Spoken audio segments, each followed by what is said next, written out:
I never considered myself as someone who was worthy of being in front of the camera.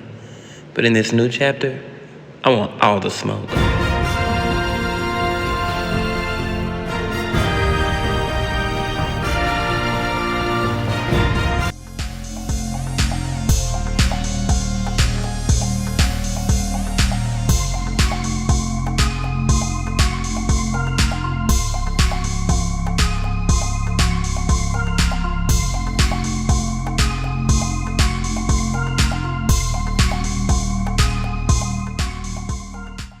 So today marks 120 days since I first began transitioning.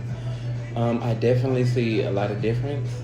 A lot of things that I did not notice that other people do notice. Things like my shoulders, and whatever that manly thing is right there, it was a lot bigger. So it's softening. My arms are softening.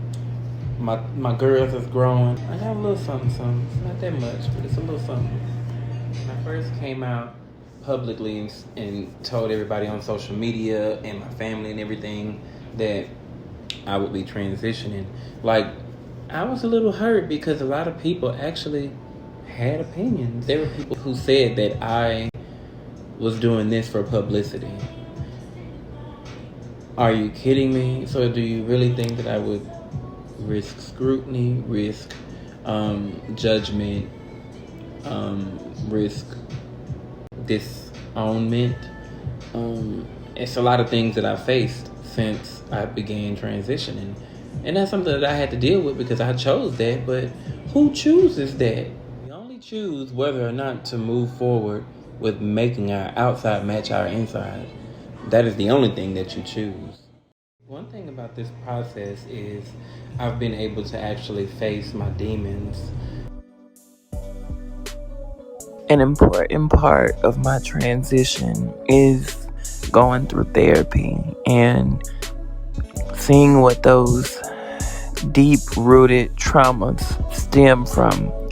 And one of my biggest triggers and my abandonment issues come from me being molested. Still to this day, I haven't spoken about this to many people, but it makes you feel like you're alone and like it's your fault and like other people don't understand. And as a child, you may tend to believe that you're going to get in trouble for telling somebody. I carried that on my back for the majority of my childhood. And then I grew up to believe that everybody was going to hurt me. My mother was the only person who I trusted to always make sure that I was good, to always love me unconditionally and take care of me. But her one condition was that I did not transition. When I first came out to my mom when I was about 16 years old, she was in denial, but I know that she probably accepted me being gay more than she would accept me being trans if she was still here with us today. When I told my mom that I was gay, the one thing she said is that, promise me you will never change. And I didn't understand that for a while, but realistically, I always knew that she told me not to change because she saw something in me that I didn't see in myself. She knew that I was different. She knew that I was a woman. She knew that if I lived up to my full potential of myself, my true self, my true identity, transitioning would have been the ultimate for me. Who would be happy to jump right into it when they're young? Some people like me, it takes us all of our lives to get the confidence to move forward with transitioning because we realize we don't care any longer. For the majority of my life, I cared too much about what other people thought about me.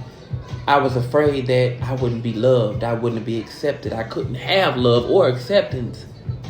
But now I'm 36 and I don't care because I have to love this bitch right here.